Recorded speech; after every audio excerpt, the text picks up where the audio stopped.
Have you ever loved someone who never choose you? Merong isang babae sa Bible na alam ang sakit na yan. At siya ay si Leah.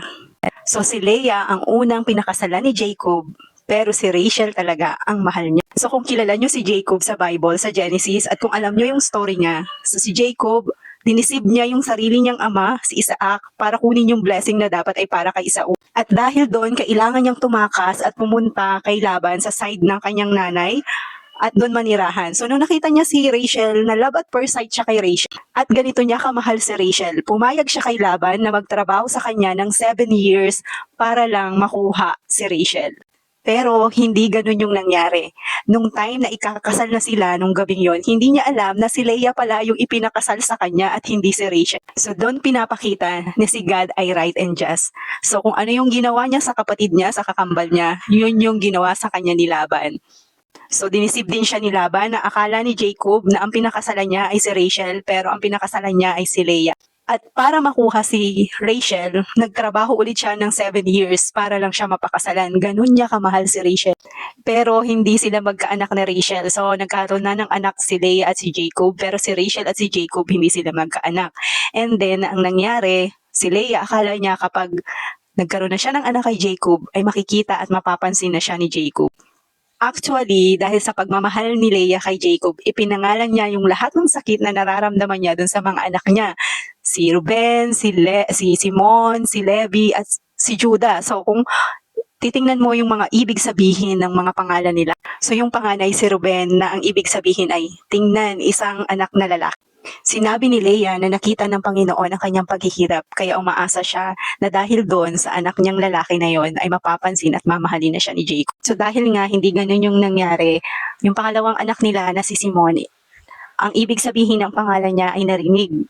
So sinasabi ni Leah na narinig ng Diyos ang aking kalungkutan. Ang sumunod na anak nila ay si Levi na ang ibig sabihin ay nakaugnay o nakakabit. So iniisip niya na dahil tatlo na yung anak niya, mamahalin na siya ni Jacob. Pero hindi ganun pa rin yung nangyari. And then dumating yung pang-apat nilang anak at pinangalanan niya yon na Judah, na ang ibig sabihin ay pagpupuri o papuri.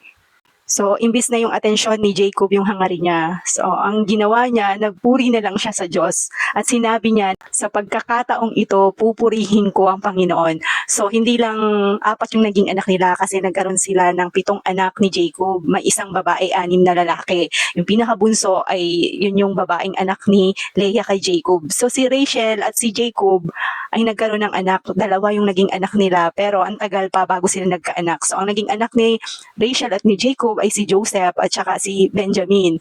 So, pero kung titingnan natin, hindi siya nakita ni Jacob si Leah, pero nakita siya ng Panginoon. Paano? Nung namatay si Jacob, nalibing si Jacob kung saan nakalibing si Leah, hindi kung saan nakalibing si Rachel. At ang 12 tribe ng Israel ay ang 12 na anak ni Jacob, kay Rachel at kay Leah, at dun sa 2 alipin ni Leah at ni Rachel. So nagkaroon din siya doon ng anak kasi nga nagiging impatient itong si Rachel kasi hindi sila magkaanak.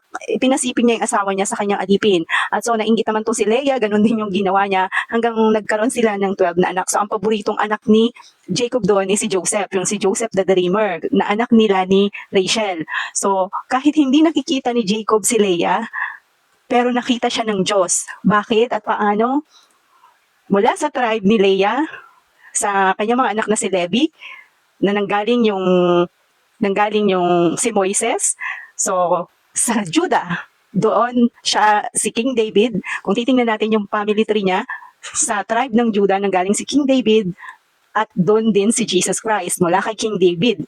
So hindi man siya nakita ni Jacob, pero nakita siya ng Panginoon. So kung ikaw, feeling mo neglected ka, hindi ka nakikita, hindi nakikita yung worth mo, so tingnan mo kung ano yung ginawa ni Lord sa buhay ni Leah.